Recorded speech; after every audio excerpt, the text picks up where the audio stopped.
welcome back to Tabletop Warriors. We are actually going to be doing something a little different today. We're going to be doing more of our first impressions and opinions on 9th edition. Yeah. So no game today. We're just going to be talking about things that we know, that the rest of you will know. But again, it's going to be our impressions and how we think it's going to fit into our playstyle, as well as how it could possibly fit into maybe your playstyle. Yeah, maybe just like a general idea of kind of where the game is headed, as far as like 8th to 9th.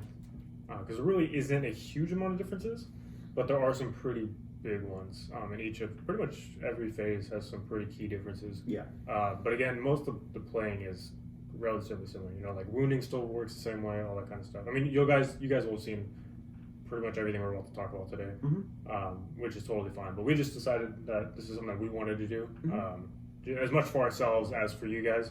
Yeah, because again, we still have a lot to learn, just as much as you guys do, and it helps for us to be able to talk about it, because then if we get something wrong, you guys can correct us. Absolutely. As well as if you guys have questions, we might be able to answer them depending upon our own knowledge. And obviously, we're still doing our homework, and if you guys do have questions and decide to ask us, we will do everything within our power to look up as much as we can. 1 for you, 2 for us. Yeah, for real. Because, I mean... Yeah, also, too, because it knowledge is power, right? Yeah. Because it is a new edition as well, we're obviously going to get some stuff wrong. Well, even just talking about this, I mean, we really shouldn't here just because it's all in front of us. But if we do miss some stuff, or there's something that you guys want to know about, let us know. We're all about it. Yeah, easily. So I guess the first thing we can start off at the top of the list, we're going to be basically just going through all the phases pretty much. PDF is what we have in front of us right now. It's the one that the GW one that they released for everybody to download for free. So it's just really the basic rules, and then we'll probably talk about some of the new terrain rules as well. And stuff that we have personally seen from some of our other buddies and other things on the side that we've done our homework on. But first things first, we can talk about engagement range, and how that's actually going to make a huge effect, more than people think it would. Yeah, so it's pretty significant change, actually. So prior to the new engagement rule, or engagement range rule, excuse me, you could only fight stuff, or you had to get within an inch to be within engagement range, right? So like horizontally is still the same way, you still have to be within an inch horizontally. However, it's now vertical. There is a vertical engagement range that's 5 inches. That's crazy, especially for infantry being able to swing 5 inches above their head. Yeah, and I think the biggest thing though is it's good for monsters and vehicles, especially because the best way to hide from like knights or Mortarion or Magnus dreadnoughts or anything. I mean, even Carnifexes, if you can get them into combat, I know. Yeah, but still, you just hide up in the second building or second floor of a building, and now they can't attack. But this being 5 inches vertically, that's an incredible boost to all these different kind of units that really suffered from just, I'm just going to get up in the second level now. You can't fight. There's no hiding anymore, basically. Yeah. I mean, obviously, they're still going to have to work to get to you. You got to get around a building or whatever, but you can't effectively hide anymore. Yeah. And also, too, if you think about the way charging works, too, in order to get into engagement range, you just have to get within 1 inch or 5 inches, respectively. So if you're coming at a deep strike and there's somebody in the second floor, you just have to get within 5 inches vertically, which means your 9-inch charge is no longer 9 inches. It's a 4-inch It's like a 4-inch charge. It's a 4 or 5 inch depending charge. on, Yeah. Depending on the it's angle. less than 9-inch charge because Yes. of the 5-inch vertical clearances. Which it might get fixed later on. I imagine it will. Yeah. Just because that seems like a real oversight on GW's part. As Especially it because they kind of stands. took that away from 8th edition, too, where you would deep strike in, on like the 3rd floor and have a 0-inch charge to get down to the 1st floor. So I imagine they'll probably fix that just because they did in the older edition. But again, it is a new edition, so we'll see. We'll see what they decide to do. Because they obviously, I'm sure the playtesters saw this and were like, fix it. And they decided to run with it. And of course, we could be reading this completely wrong as a 5-inch vertical, meaning like you need to have at least one model within engagement range and the rest can still be 5 inches below, because that still counts as a unit coherency. Yeah. So there's that possibility as well. But the way that it's worded, it just says 5 inch vertically. So to me, that's really powerful, honestly. And it really helps with, again, those units that suffered really hard from second floor not being able to attack. And then even the knights, you get a stratagem to be able to strike at the second floor. Yeah, and even then that, do that anymore. It had to be your chainsword or your... No, I think it was a chainsword. It was the fist. Well, either way, now you can use your stompy feats on the second floor of the building, which is awesome. My Chaos Knights are very happy about that. Yeah. My Telemon's pretty happy about that too. Yeah, that's a really cool rule. I'm actually really happy about that, except for like the weird, quirky, less than 9-inch charge at a deep strike. And even then, if you're, not coming at a deep strike, but you're, 4 inches away, but they're up in the second floor, you still have less than whatever the charge is supposed to be because you just have to get underneath them. So I imagine it'll get fixed at some point. I kind of hope it does because that's going to be really hard to play with. Because again, that means there's really no hiding. Doesn't matter in your second floor. 4-inch charge, you really can't fail a 4-inch charge unless you fail a 4-inch charge. Yeah, exactly. Are you going to call John out again? Well, I think you just did. But yeah, so engagement range being 5 inches is pretty cool. In order to fight, though, you have to be within 1/2 inch, I believe. I think so, yeah. Yeah, so it's unit within 1/2 inch, and then anybody within 1/2 inch of that first model that's stacking. So basically a full inch, I believe, or like 1.5 inches it comes out to almost something like that. Yeah, because the way the base size, whatever, stuff like that. Based on your base sizes. But I'm pretty sure they made that rule for like hordes because it used to be like 4 ranks of orcs fighting. Which let me tell you, that's if you had the baby bases, the 25s. Most people have the baby bases because there's no rule to switch to 32s. Well, unless it's tournament.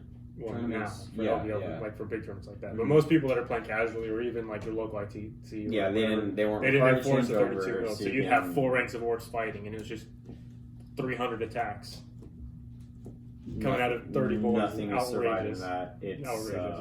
Yeah, trust me, firsthand, yeah, incredible. Anyways.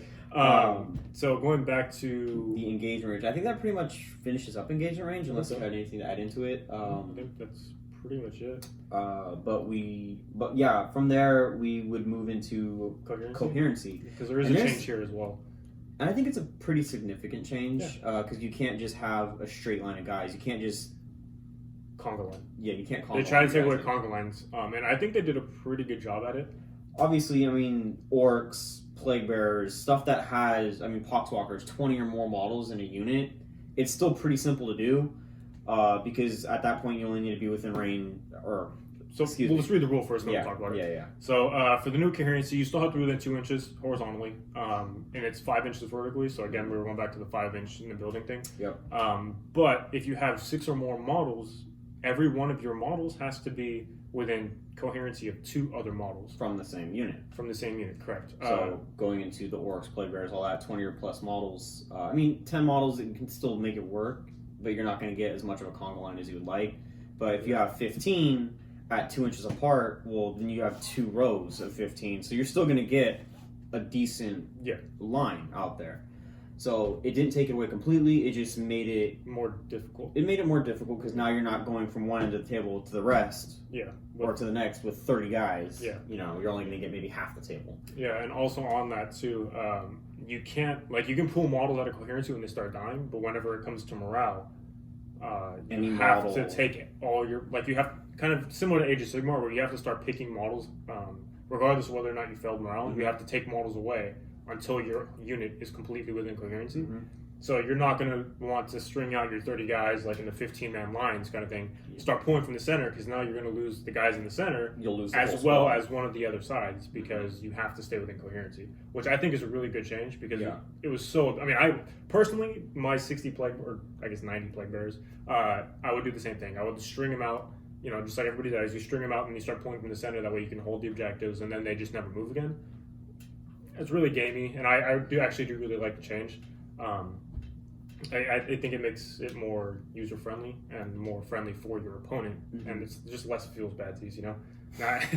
I do think it's a good change. Yeah, but I think that's the only major change to it is 5 or less models. You can it's still 2 inches horizontally, 5 inches vertically. You can string them out like normal. Anything over 6 or 6 or more, then you're looking at you have to be within range of 2 multiples. And it actually does get kind of tough too with the larger base units like the Custo jet bikes, the Harlequin jet bikes, anything that has a larger base size or even plague drones for the demons. It makes it not harder, I guess, but I guess the good thing about the Custodes is they only come in squads of 3, and they usually max out in squads of 6. Yeah. So you really only need a squad of 5, and you're not going to have an issue with it. But again, But trying to move through like terrain or like through pathways between terrain or avenues or whatever it is you want to call it, with the larger base size, it kind of makes it more difficult when you have to be within coherency of two other models. So it's really easy just to kind of string them through like an alleyway or something. But now you have to be really cognizant of what you're doing because you actually cannot move outside of coherency. You can't end a move outside of coherency. because then you lose your model. Right, well, you're just not allowed to move. Well, yeah, outside of that coherency. too. But, And then at the end of the phase, if you're out of coherency, you got to pull until you're back in. Mhm. So I think it's a good change. It'll take a little bit getting used to. Definitely. I don't think it'll be a huge learning curve because I'm sure you guys will already probably. I think it's going to adapt cause to people to play more cagey with their specific big blobs of units because they can't, like you said, can't just throw them out there and leave them out there. So you even gotta just be like a very 10-man careful. squad of cultists stringing in the back to kind of block out deep strikers, you Mhm. can't really do that as effective. I mean, you can obviously still do it, but it's not nearly as effective as it used to be. Mm-hmm. Because again, you just get 2-3 units of cultists or even guardsmen or something or whatever it is, and just string them out to screen for you. Can't really do that anymore. No. So you're gonna have to kind of change the way you play with these units. That you're kind of like we're just been so ingrained, right? Like Yeah. just a mindset where I'm just gonna conga line everything because Well, there's not no me, detriment guys. to conga lining, right? But mean- now there actually kind of is. Yeah, all of 8th editions I played AdMech, so there was really no conga line for just me. 5 man. It was just 5-man squads. I played a lot of big, like my Genestealer cult, my Played a lot of demons, like all that kind of stuff. Yeah. all that. And I had 5 men on the field in a squad at most, other than my priests, but I never conga lined them because I was jumping down your throat. So, Yeah, but I think that's it for coherency, unless you had something else. no, I think that what does it. I think we wanted to talk about what was it called sequencing. Yeah. Oh, so sequencing. This is kind of That's a little. It's new, right? It is Yeah. definitely new for I ninth feel like edition. it's new. It kind of harkens back to Magic for me, like Magic the Gathering, the card game. Mhm. So the rule for this is, if there are multiple rules that happen at the same time, whoever's turn it is gets to choose the order in which they happen, which is kind of a weird thing. It is. So like for example, Even though, let's say it's your opponent's turn, but it's your rule or your ability or whatever that needs to happen, but he has something that he wants to do, obviously he would be able to take precedence, right? But if he has multiple things, it means he can do all of his things at once before you even get a chance to do yours, Or if he so chooses. on the flip side, he makes yours happen first, and then his rules. Yes. So like if it's the more, I guess if whoever's it's turn more- is taking place, yeah. it's more beneficial for you because you get to decide like, well, I can't off the top of my head, I can't think of rules and I honestly can't think of an interaction, but yeah, I mean, But again, it like Magic, for example, if it's your turn, oh, here you Magic, go. have to step. Valoris, his warlord trait, where custodes can Heroically. heroically intervene as if they are characters at the beginning of your opponent's charge phase. We'll say they have other abilities that happen at the beginning of that phase. They can make that happen before Valoris gets to go off, meaning that there's a chance that I won't be able to heroically intervene Right. with the model and stop a charge from happening. Yep, that's actually a good example too. You know what I mean? Because Yeah. I did that against Bradley in the last battle report, where I threw my custodian guard against his demon prince to stop him from charging the praetor.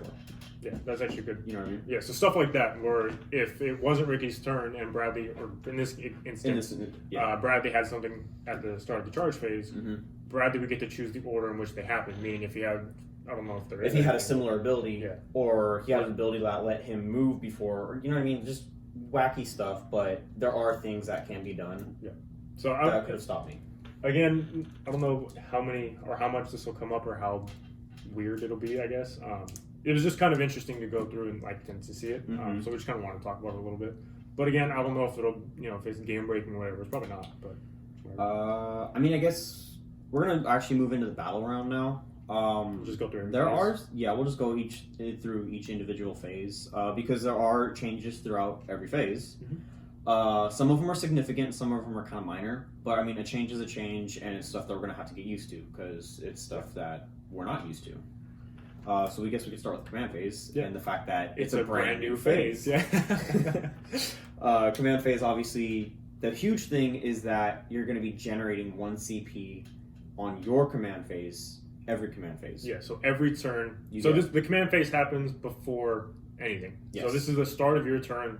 You're in the command phase. So if you Mhm. played Age of Sigmar, it's the hero phase, basically. Yeah, it's your hero phase.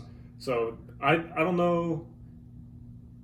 I don't know. I like it because it gives a place for rules that happen at the start of the turn that didn't normally have a place? It works in AOS, but again, AOS is different in the fact that their HQs have specific abilities that happen in the that command phase. And So because this is a brand new phase, there's not a lot of rules that happen in this phase unless there's new obviously units that are getting made. there are with obviously rules going to be for it. new units. I mean, I anybody imagine can when the guess codexes come out, Yeah. you're going to start seeing a lot of abilities move to the command phase Mhm. instead of like, at the start of your turn or at the end of your movement phase. Or I guess maybe phase specific stuff will probably stay in the phase. Yeah, I think phase specific stuff that has already been determined now, like in terms of stratagems and abilities and all that, are going to stay the way that they are.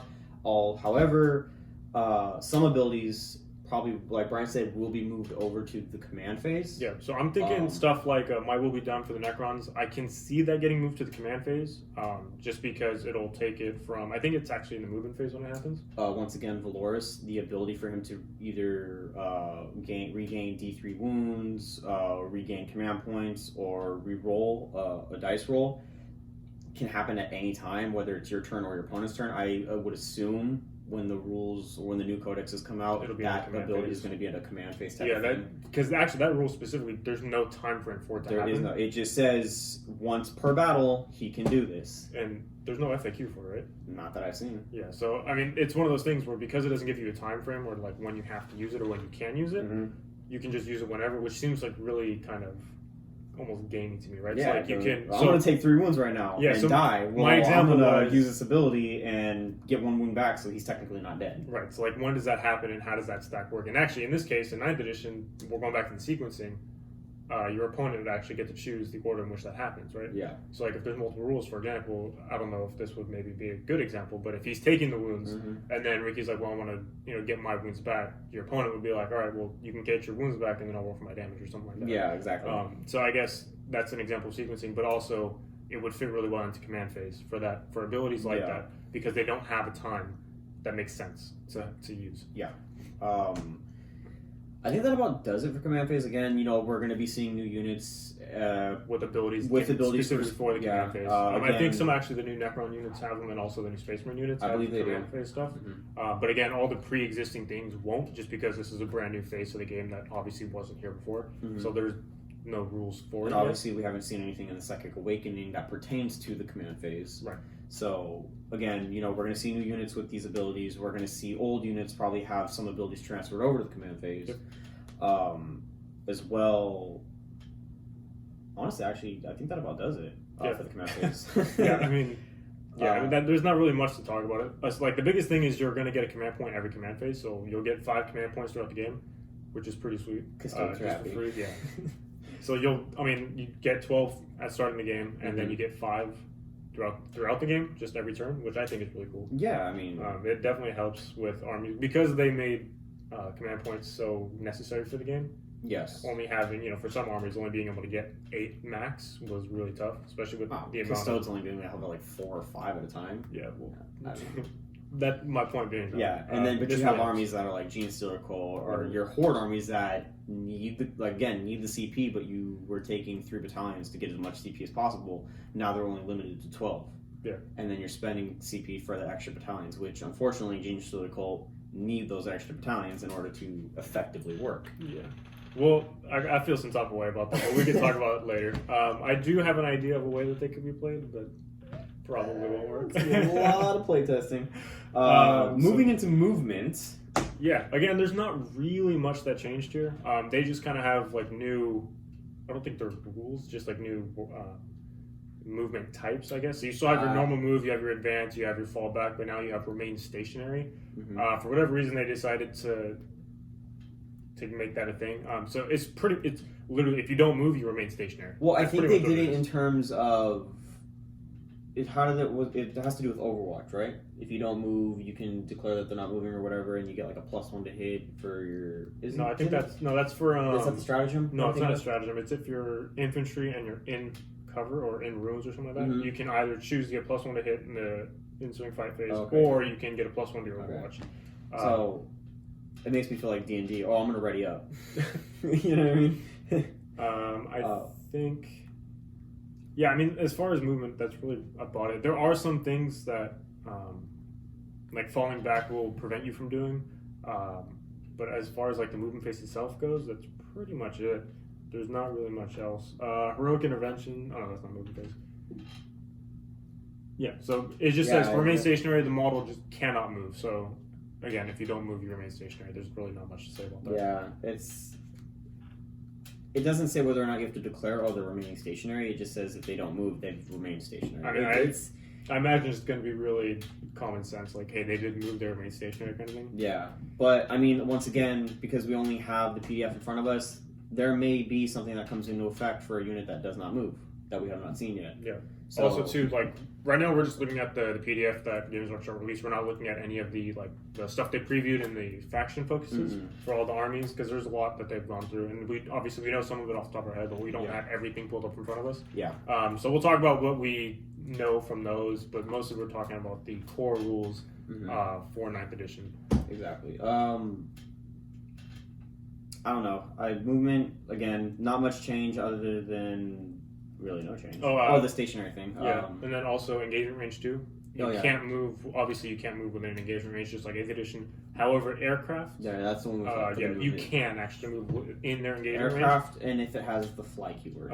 No, not fly keyword. So fly keyword is the same as it was. You can still move. Well, it says you can move over and stuff like that. Yeah, you can move over enemy models, and you ignore vertical distance when you're moving, which is kind of like the old fly was back in 8th edition. I don't know why they changed it back to old fly when I don't know, whatever. But aircraft, they don't really care about engagement range anymore. No. And your units don't care about your enemy's aircraft engagement range because you can move within their engagement range as long as you don't end on their base. Yeah, I think you can move over them too. Yeah, you can. Yeah, you move over the base and stuff. So I think that's a good change, just because it was pretty stop abusive. Somebody from charging. Yeah, exactly. It was pretty abusive in 8th edition when you have like 6 Eldar flyers just in a straight line in front of your opponent's army and they can never move. You just balled them. Yeah, exactly. So I think again that's pretty much it for the movement phase. What was that? Well, this is aircraft specific. Yeah. Okay, yeah. So, yeah, we're looking at the aircraft rules right now. You can only heroically intervene into them if you have the fly keyword, so that's not anything new. Actually, that is kind of new, because you could, before, you just couldn't fly them. Yeah. So now you can't heroically intervene into them unless you have the fly keyword. So your smash captains and all that. But now you can actually fly off the table with your planes and bring them back on later. That's actually pretty cool, too. Yeah, I actually really like that. And you can also put them in strategic reserve. Yeah. And then bring them on later in the game. Zoom them in later, yeah. Yeah, so that's pretty cool. Moving into Psychic? Yeah, so there's actually huge. This is huge for Brian. I'm not much of a Psychic player, but this is big for Brian and his 1,000 Suns. So this is a really, really big change that I'm not happy about. So as much as I'm not happy about it, I really do understand why. Because again, it was so I abused the heck out of this. Well, yeah, it's 1,000 Suns. Well, there's no reason. Psyker, really, it was just really abusive. But it's the fact that your 1,000 Suns have so much more to pull from. Yeah. So the big change here is if you fall back, you cannot cast psychic powers. And then if for secondaries and stuff, there's your actions, your psychic actions that you can take. You can't do those either. That sucks. It really sucks. Especially when you look at units like Demon Princes that always want to be in combat, or they just kind of want to be up the field. Now they get charged, but you don't want them to be. So, for example, I don't know when this would ever come up, but a knight charges your Demon Prince, and your Demon Prince will live somehow. And you want to fall back, but now you can't cast psychic powers. Yeah. Right? Or just really anything. If your psyker happens to get touched in combat and you don't want it to be in combat, if you fall back, you can't cast any powers. That is huge. And that really concerns me. Not concerns in a bad way, but concerns as more of you have to really change the way you play the game. I don't know. Because again, there's a difference between game and lore. Lore-wise, you have your psychers just charging into the heat of battle, just throwing out psychic powers left and right. Doesn't matter who's surrounding them. So, they're, you know what I mean? Yeah, to be able to not fall back and cast something when it just doesn't make sense. No, I get why, though, because it was, again, it was really abused, especially because, for me, I played, obviously, my 1,000 Suns. I would just send all my psychers up in a little ball, and as soon as, just keep going. And all of them have flying anyways, so they can just fall back and shoot and all that kind of stuff on the discs. But falling back and casting was kind of a big deal, because if you don't kill them, there's really no point in charging them anyways, because then they would still hurt you regardless. So that's probably the biggest change, I think, and actually the only change really in the psychic test, or the psychic phase. Again, Smite's the same way. You still increase the warp charge every time. Every Psyker knows Smite. I do think, as of right now, Grey Knights and Thousand Suns lost their ability to negate the increase in warp charge for Smite.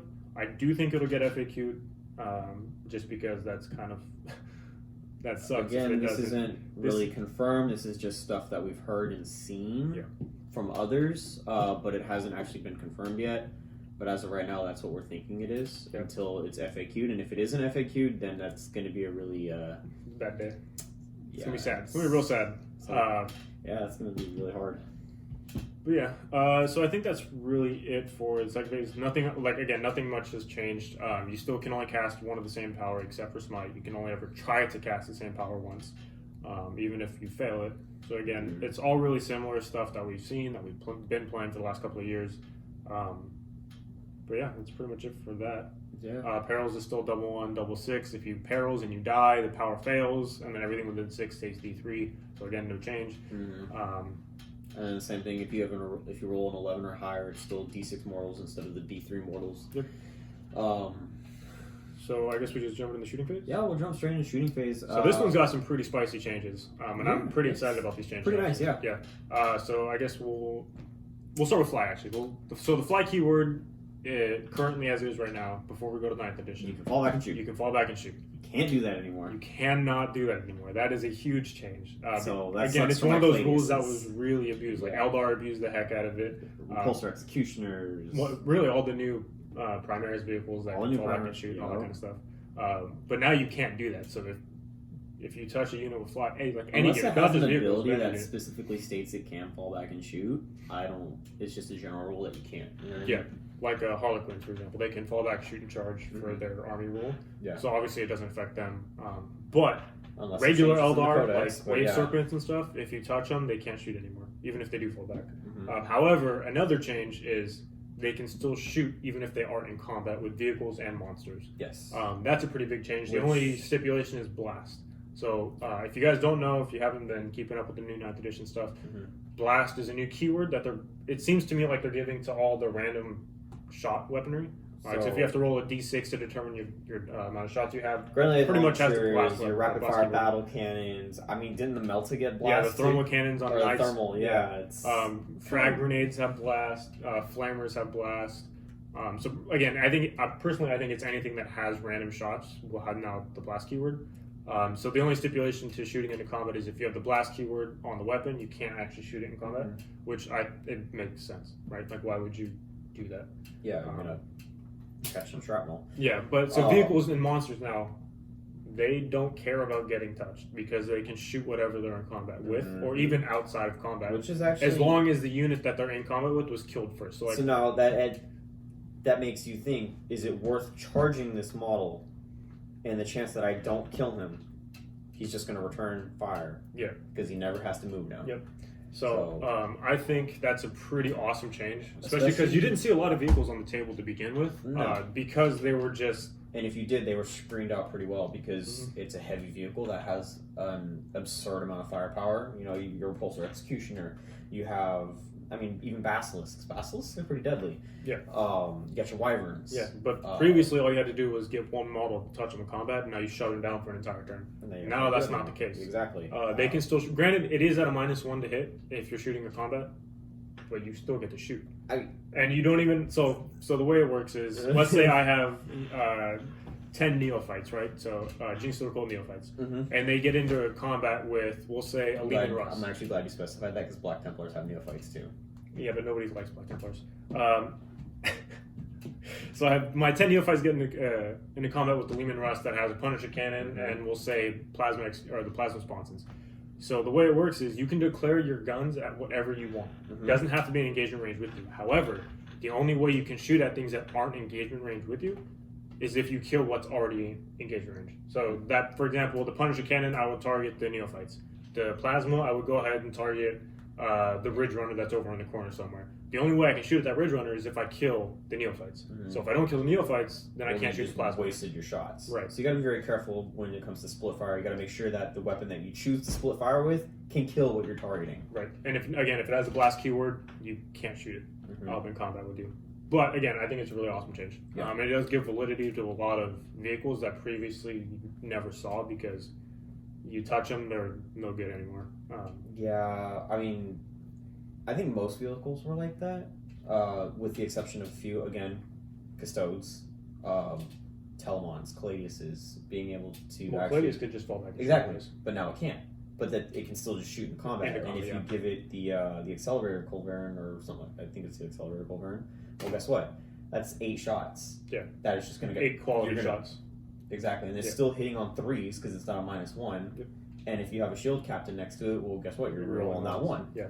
So again, I think it is a really cool change, and it does. It's really thematic too. Like, why would a vehicle stop shooting just because a dude's crawling on a panel on the side? Like, how does that make sense? You know. But yeah. And then so fly, you can't fall back and shoot. Vehicles can still shoot. Monsters can still shoot. You can move without taking the -1 to hit. For That's a big one. Yep. So heavy weapons for vehicles. They no longer take the -1 to hit if they move. Or vehicles and monsters, I believe, right? I think it's monsters too. Yeah, Yes. vehicles and monsters, they no longer take the -1 to hit. Infantry still does, but Mhm. whatever, who cares?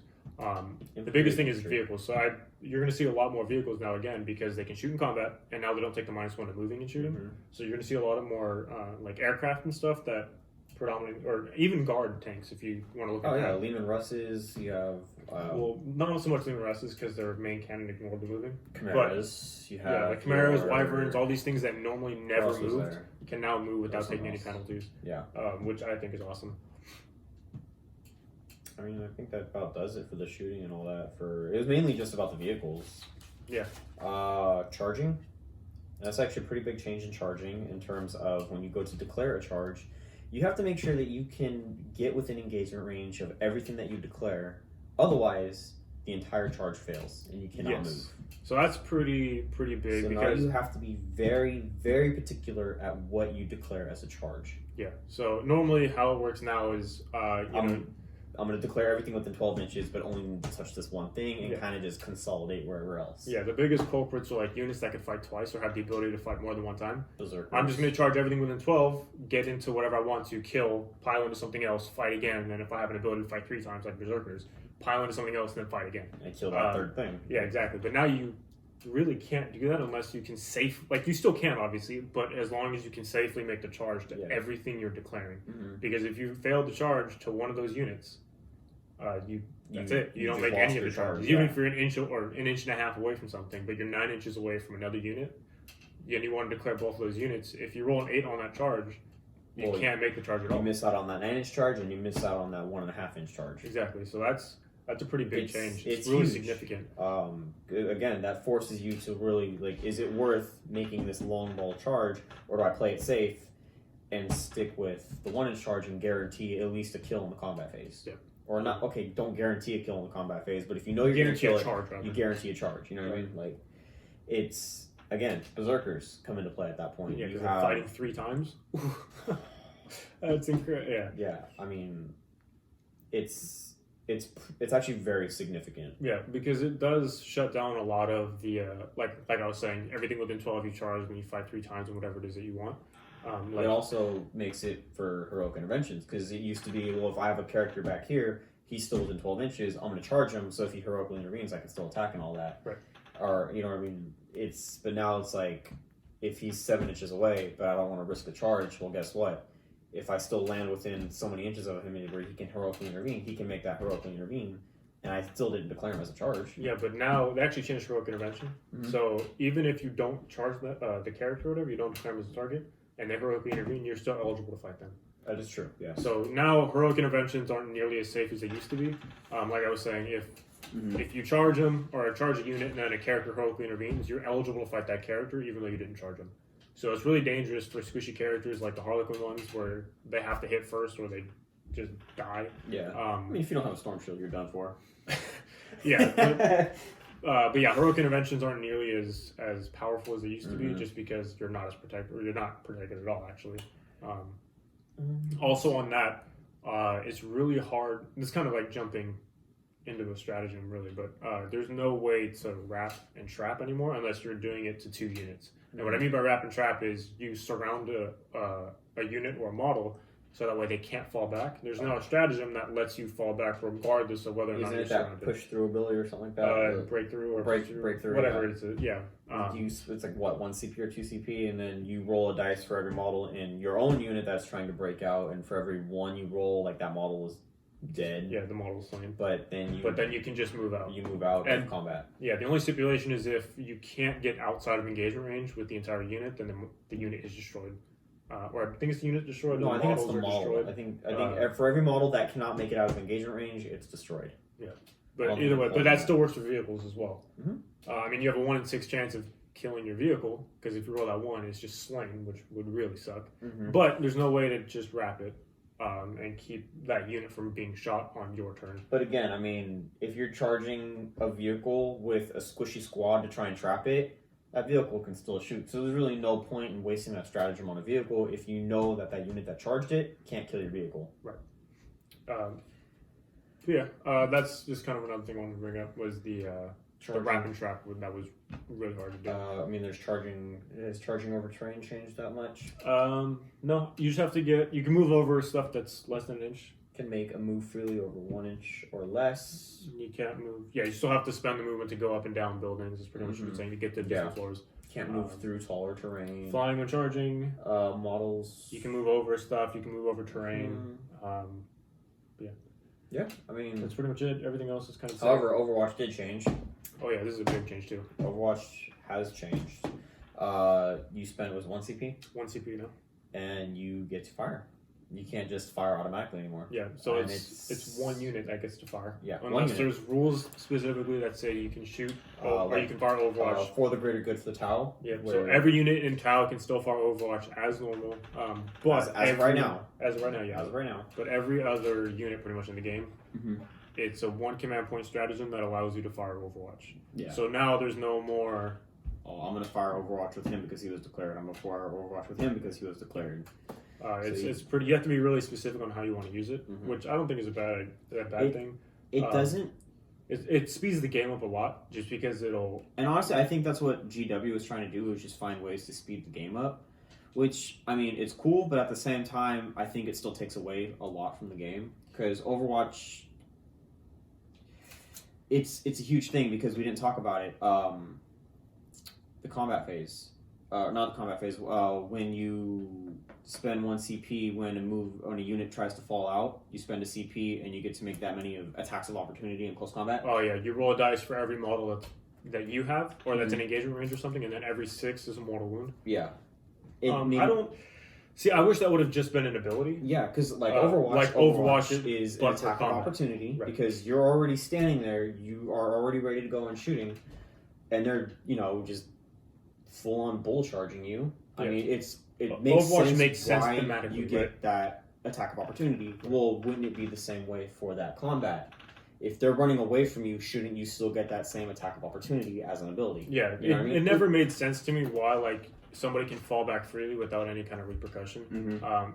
Again, it was eighth edition was really a shooting edition, Mm-hmm. and that kind of sucked because personally I love combat, and that's my I favorite love phase of the combat. game. I'm is all the about fight the phase. combat.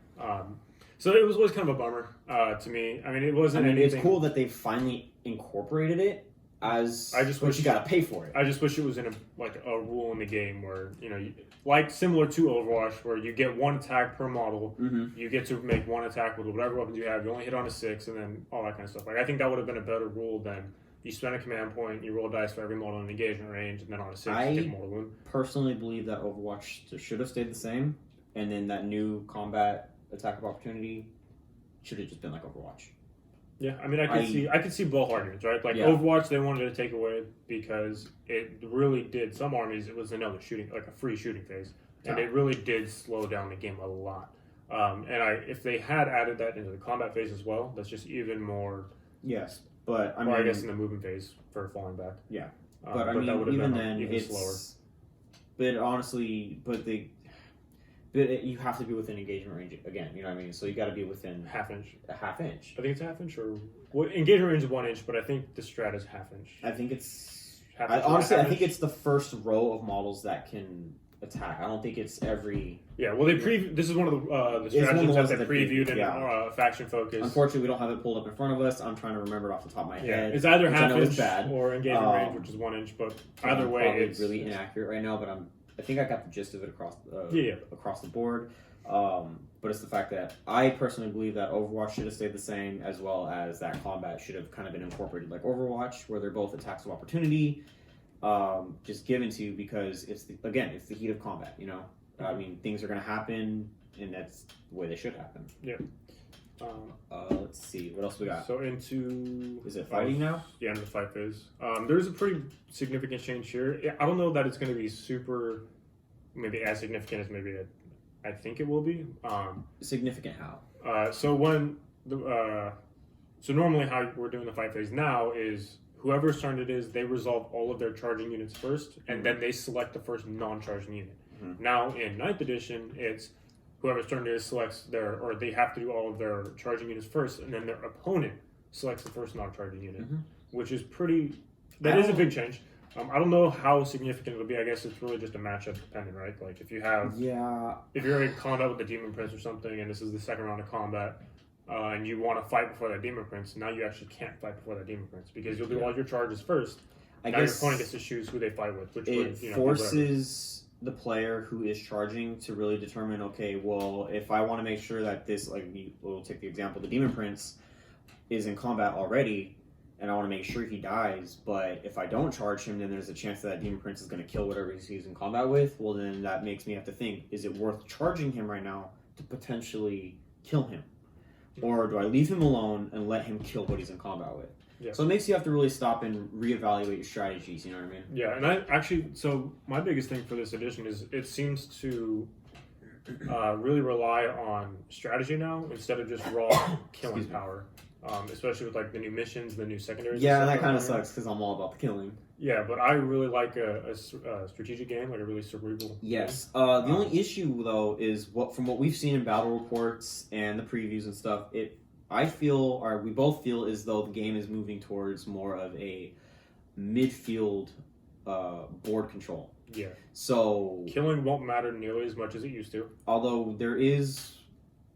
Actually, I won't bring it up. It's one of the new secondaries that we saw. Attrition. Yeah, where killing actually does matter. Yeah, but I think that's one of the only secondaries. There still is a first strike for one of the secondaries, but it's not what it used to be. There's not that many killing secondaries from what we've seen. No, there's like 2. Oh, no, that's not true. Bring it down. Yeah. And attrition, however, attrition will fit to a lot of people's playstyles. If you like to kill things, Knights especially. At the end of the round, you score 4 points, I believe, if you have killed more than your opponent. Yep. Which that's still pretty big because that's still. I mean, if you know you're going to be killing more than your opponent, that's an additional 4 points a turn. Yeah, especially when you have a low unit count for your armies, like Custodes or Knights or something like that, where you only have 4 models to your army if you're playing Knights.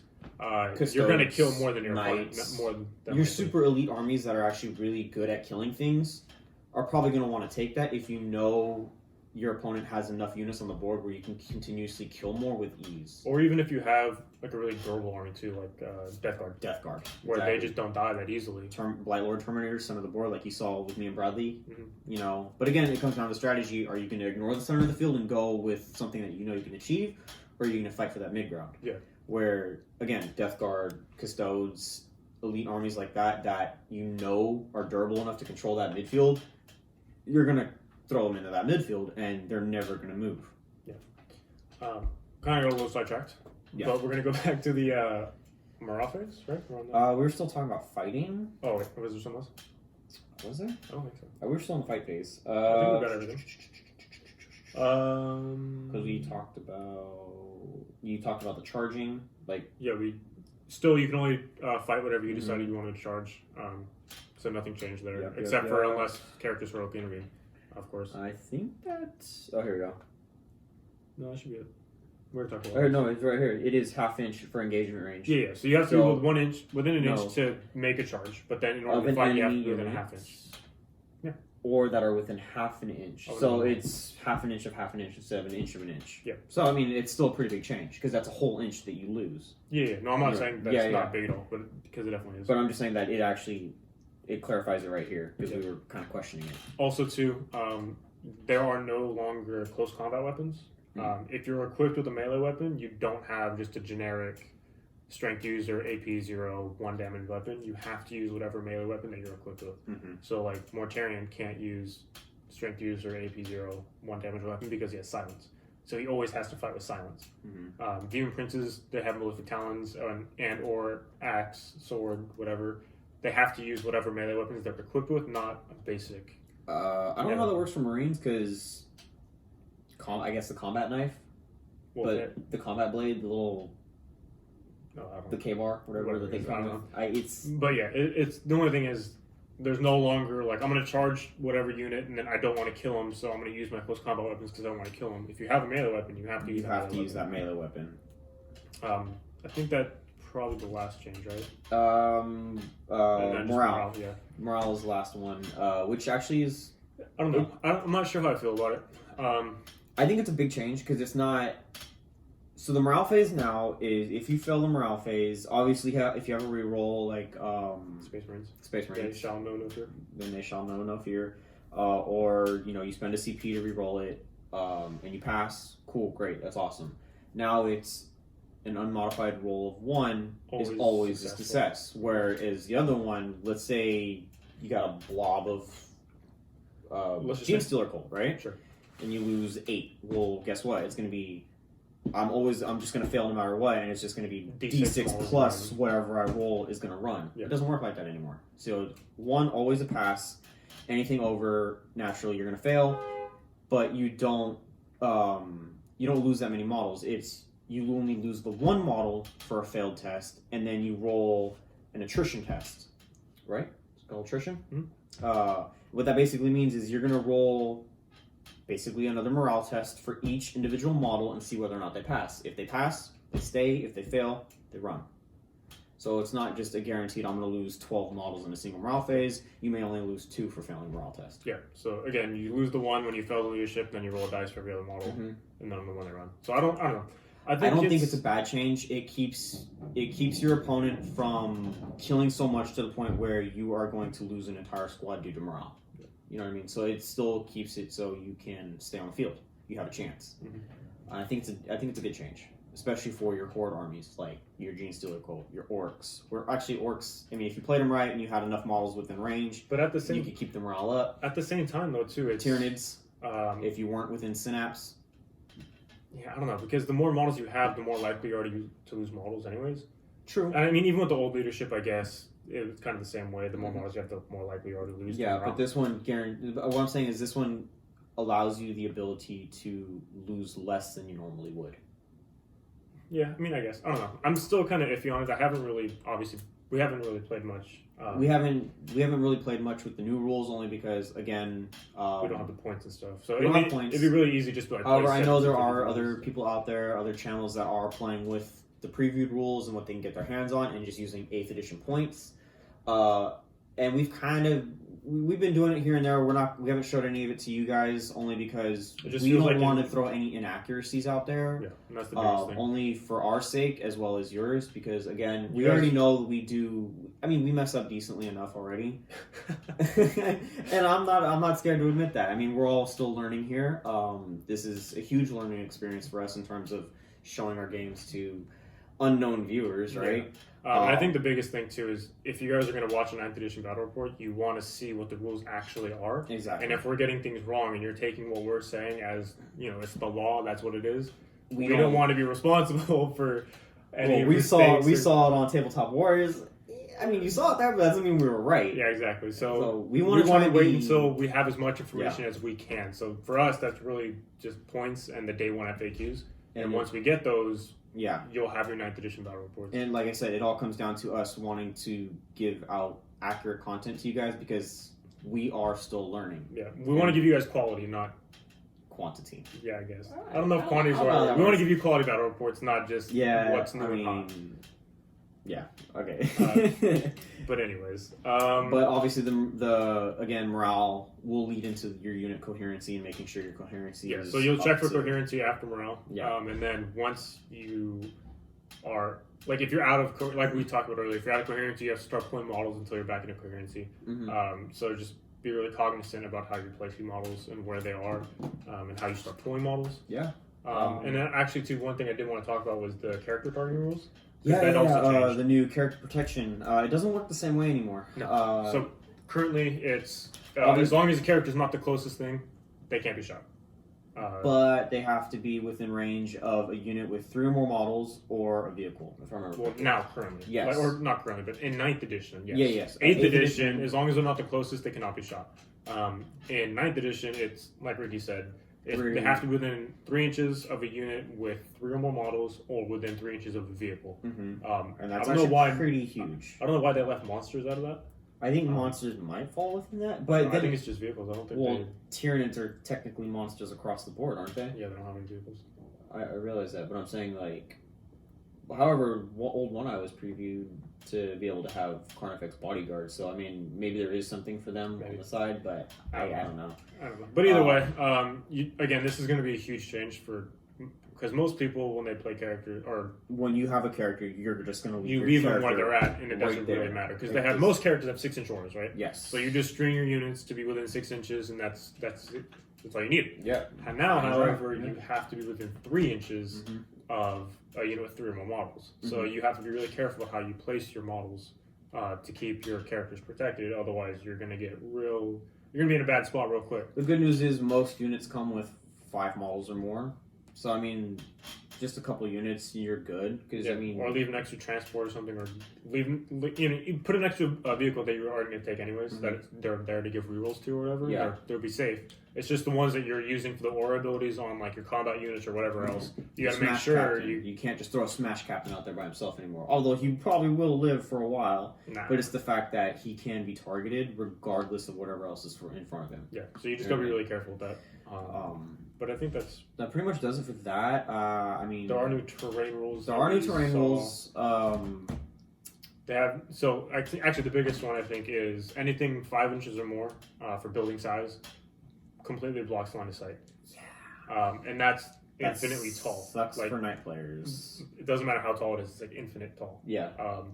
So that really sucks. Yeah. However, as long as you get inside of the building, you can now see out of the building, and you're able to can see in and out the matter building. now. Yeah. So it's once you get into that building, you can see outside of it, but it's only true line of sight. So it's not like you can see through a wall with no windows. Like you still have to be able to see. You're just eligible to see as long as you're inside of the building, but also you're able to get shot now that you're inside of the building too. Yeah.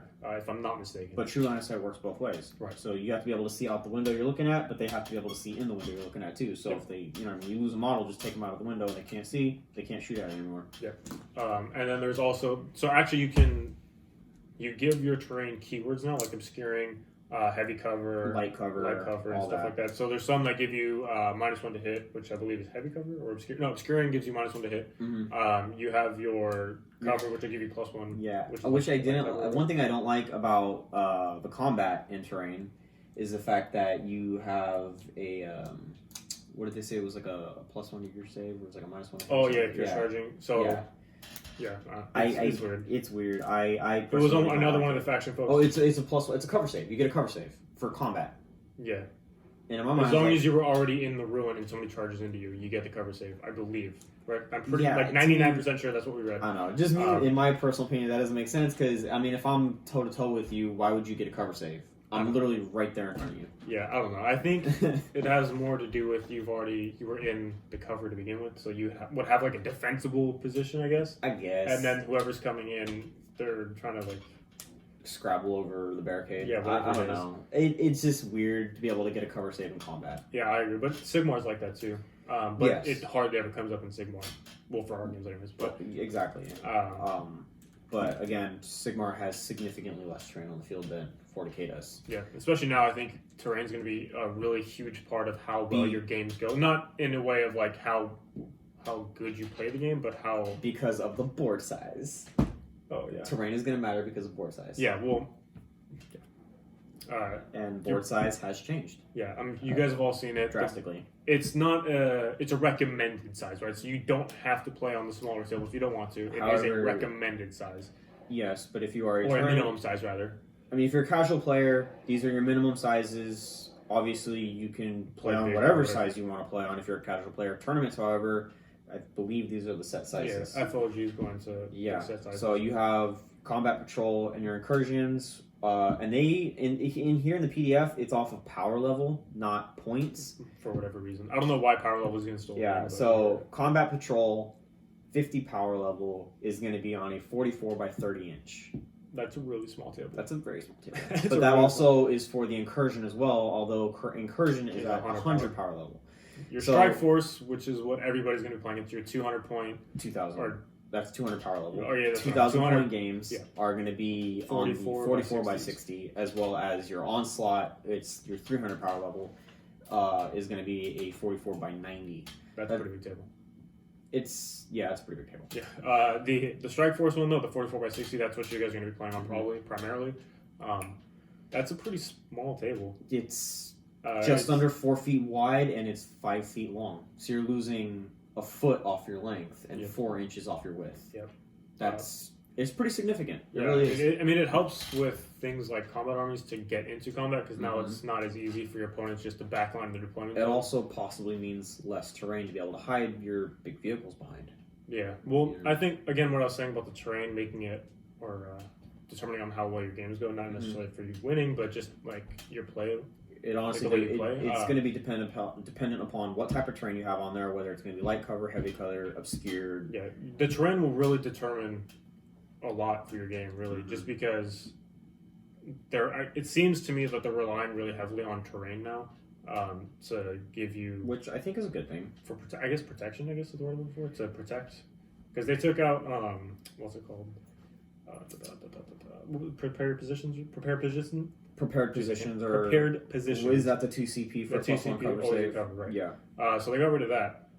But I think they're really relying on your terrain. Like they wanted to make good terrain rules, so they want to make sure you're using them, right? Yeah. And I think this is a good step forward because it was kind of lame. Like all my stuff is standing in the middle of the open. Yeah. And I have cover for it. However, some units have that. Monsters, I think, right? Bradley's, or not necessarily Bradley's, but Tyranids, they have some abilities that the Hive. Oh yeah, some of the Hive fleets. The Hive fleets have it, so even if you're within an inch, even if you're not within an inch of terrain, you're still going to get a +1 cover save, and it works on monsters. So Raven Guard are the same Exocrines thing. and stuff like that. Yeah, exactly. They're, as long as you're outside of 12, you're in cover. If you're in cover already, you're a -1 to hit in addition. So, I mean, it is what it is. It is what it is. Board side is definitely going to have a huge effect. Terrain's going to have a huge effect. But also, it's really all going to come down to how you play your army and the strategies that you choose to go with. Yeah, And terrain is your going to be playstyle. huge for protecting your units, especially if you're going in combat. It's going to be really important to help not screen, but help prevent your units from getting shot at. To get them up the table. I think transports are going to be really huge. I would say yes, but it's going to depend on the type of transport that you're taking, whether or not you get your points worth. Yeah, I mean, even just to park them on an objective with dudes inside. Right? Oh yeah, easily. I mean, the Terax pattern assault drill With berserkers inside. worth your point. Priests. Berserkers. Anyways, that is definitely worth its points. The Impulsor worth its points. Unfortunately, however, the Palace Grav, whatever it is for the Custodes, at 240-ish points or whatever it is, I don't see it being very worth it. It's pretty pricey. It's actually very pricey for a transport that can only take 6 models. Yeah. However, again, you are going to see more transports on the table because of this. Again, it's going to be whether or not you can get your points worth out of it. Yeah, I think the big thing is your vehicles no longer take the -1 for moving, right? So all your heavy weapons, I don't really know what transports have a lot of heavy weapons. I think the most, but they can still shoot into a combat. gun at most, or a twin multi or something. Yeah, but either way, you're still gonna be able to shoot into combat with your transports. You can still fall back even if if you are surrounded, rather with the stratagem. I mean, it would come in handy on a Land Raider, but again, it's a Land Raider, so however, that about does it. The last thing that we wanted to talk about were the objective markers, and they are they finally got defined. yes, kind of they are defined to cool. 40 millimeters. Yeah, that's pretty cool. Previously, there was no they had to be this size. So I know for the ITC circuit, they used like a 40 millimeter marker, anyways.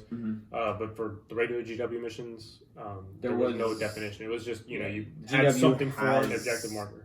objective models that you can purchase, but they were not all the same size. It was just more for the aesthetics of the objective. Yeah.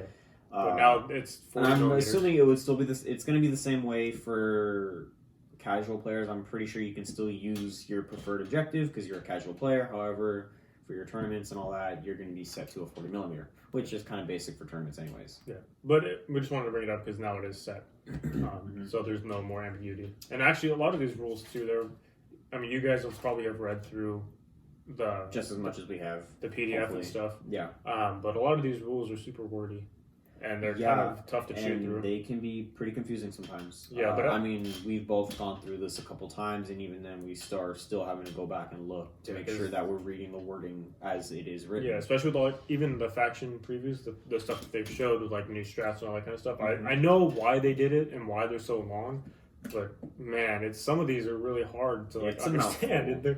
There's just so much in them. And I know it's to try to reduce the amount of ambiguity, to try to get rid of all the gaminess and the loopholes, And I get that. I totally understand that. They don't want us breaking things. Yeah, which people have already tried to do with like the whole Storm Shield debacle.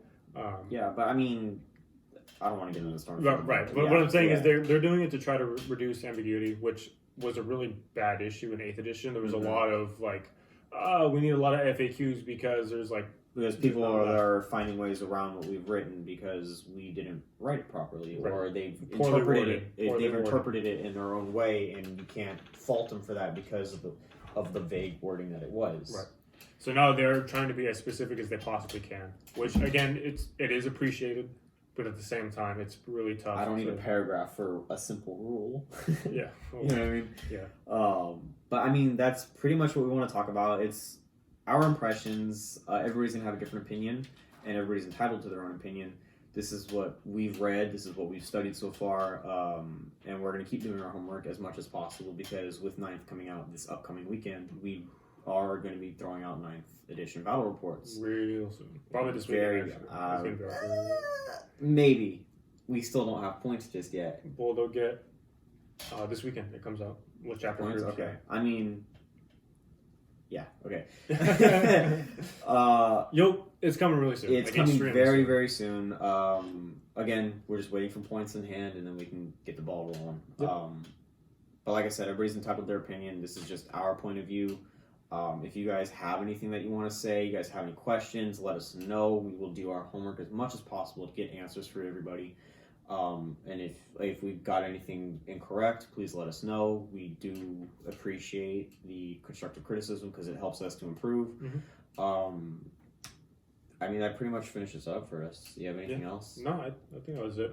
Just let us know what you guys think. Like if we've misinterpreted anything or if we've misread something, let us know what we're wrong about. Mm-hmm. And if you could just give us like a reference of where it's at too. That way it's not just your word against ours kind of thing. Not that we wouldn't believe you guys, but it just helps us so that way we can look at it. We don't get it wrong in the future. Yeah, exactly. But yeah, just let us know like what you guys are wanting to see. Armies. Mm-hmm. Same deal. But we are super excited, and we do like to talk. Like we have these conversations all the time, Mm-hmm. As I'm sure you guys do with your friends. Mm-hmm. We are super excited for 9th and all the armies that are coming, and all the changes that are going to be happening. But as far as this video is concerned, I do believe that is it, and we will not ramble anymore because I'm sure we've already gone over the time that we do appreciate you guys for watching. If you stayed with us this long, we do apologize for the rambling. Like, subscribe, comment. Please let us know anything off the top of your heads about 9th edition. If we got anything wrong, if we could do anything to improve upon what we've talked about, interpretations, opinions, impressions, all that great stuff. Just help us keep building. We love the community. We want to help build the community as much as possible, be involved as possible, and hopefully see some new faces. Yeah, we were super grateful for you guys. So. Mm-hmm. I know we are just starting, but we are going to continue it no matter what, so thank you.